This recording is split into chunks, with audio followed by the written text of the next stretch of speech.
2017 Porsche 718 Cayman PDK Automatic Sweet Spot, found. If you've read anything about Porsche's junior sports cars, the 718 Cayman and 718 Boxster, during the last year, you probably know that its mid-cycle update went well beyond the cosmetic nips and tucks typical of automobiles entering midlife.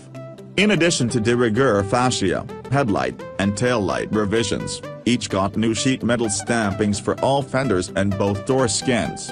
Interior upgrades included redesigned upper dashboards, new steering wheels, and revised infotainment logic with more connectivity options and device compatibility. The Boxster and Cayman also received completely retuned chassis, upgraded brakes, and even a newly shared numerical designation, 718, to help clarify that they're simply two variants of the same model.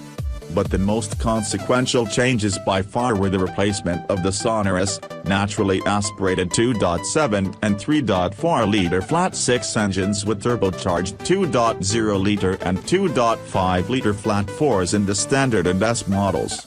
Test them all. If you're like us, you worried about how Porsche would maintain these cars' ebullient characters, so much of which resided in those legendary, mid-mounted flat-sixes, with their peaky but delightfully linear power, above roughly 3,700 revolutions per minute, and richly mechanized thrum emanating from just behind one's ears.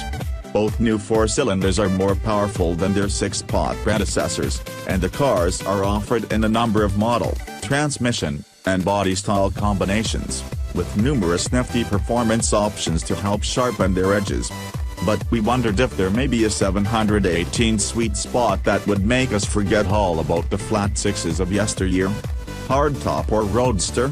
Revised 6-speed manual or state-of-the-art dual-clutch automatic? Would the 2.0 liters 300 horsepower and 280 pounds-feet be enough?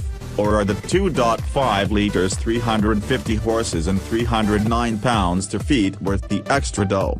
Our edict was clear: test every permutation of 718. 4 tests have already appeared on this site, including a Boxster S with a 6-speed manual transmission, a Boxster S with the PDK 7-speed dual-clutch automatic, a standard Cayman with the 6-speed manual, and a PDK-equipped Cayman S. Now, as we add a 5th set of test results and driving impressions to our 718 database, gleaned from this racing yellow Cayman with the PDK automatic, we may have found that sweet spot. Or at least one of the sweet spots in the 718 range. Much like our recently departed long-term 2014 Cayman S, this car brandished $14,505 worth of crucial performance-enhancing options, including Porsche's Sport Chrono package, brake-based-to-work vectoring, adaptive dampers with a broader range of control and a 0.4-inch lower ride height, a sport exhaust system, 19-inch Cayman S wheels, a smaller, 14.1 inches in diameter, GT Sport steering wheel, fantastic sport seats, and the PDK transmission. Another $5,500 added an extended range fuel tank, heated seats, dual-zone automatic climate control, navigation, Porsche Connect Plus connectivity, auto-dimming mirrors, and yellow seat belts, bringing the as-tested price to $74,955. So equipped, this car was about as rowdy as a standard 718 Cayman can be, and it left a better impression than did the manual transmission Cayman, which generated complaints of turbo lag. That car also lacked the Sport Chrono package, which brings a dash-mounted stopwatch, a lap timer, dynamic transmission mounts, and a steering wheel-mounted drive mode selector with normal, sport, sport plus, and individual settings.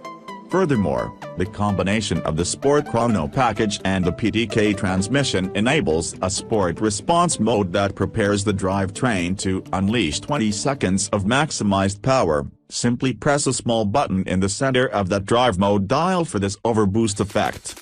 PDK-equipped models with Sport Chrono also add an easily actuated launch control function.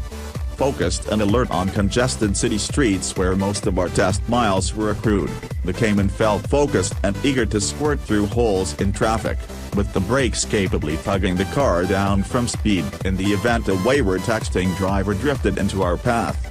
Deliciously perfect, rev-matched downshifts are a tug of the left paddle away, but even in full automatic mode, the PDK responds well to a firm stomp on the accelerator.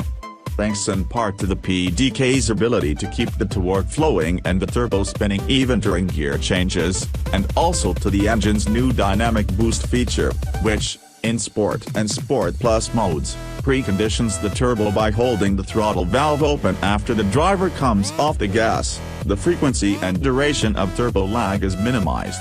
This engine always feels alert. It's alert enough to enable the car to split the difference between the manual-equipped standard Cayman's acceleration measures and those of the PDK-equipped Cayman S at just 3.9 seconds from rest to 60 miles per hour.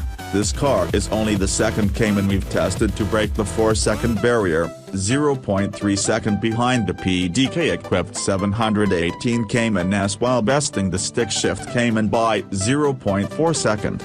That's also 0.2 seconds quicker than the 2016 Cayman GT4, with its 385 horsepower 3.8-liter flat-six derived from the 2016 911 Carrera S's. At 5.1 seconds, this Cayman PDK's 5 to 60 mph rolling start shaves a full second off the manual's time.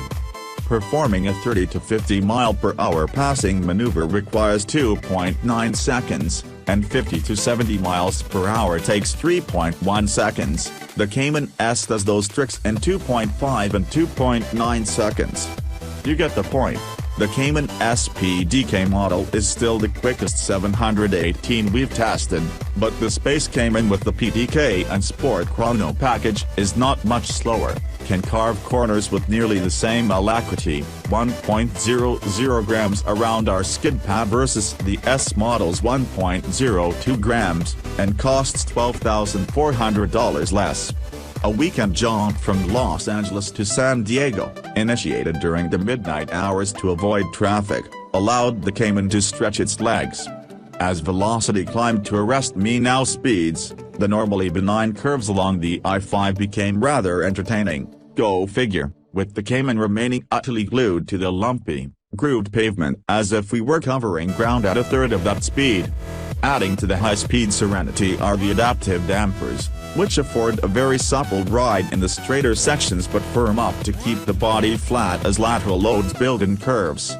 As ever, the steering is utterly magical in its ability to transcribe road texture into palpable sensations in one's fingertips.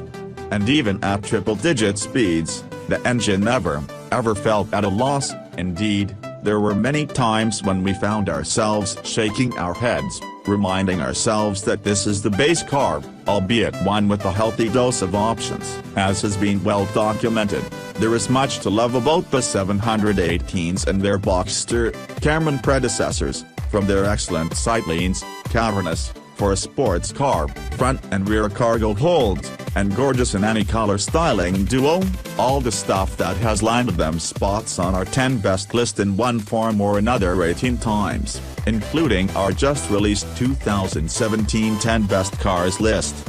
Also well documented are some drivers' vociferous objections to the new engine sound. But not all of us at CDR are in agreement. Some of us, including this author, find the new engine note is sharp, unapologetic, and aggressive, perfectly in character with this example, a particularly racy run of this 718-liter. We still have a few more 718 variants to take to the track, but this one proves that there's little basic about the base Cayman.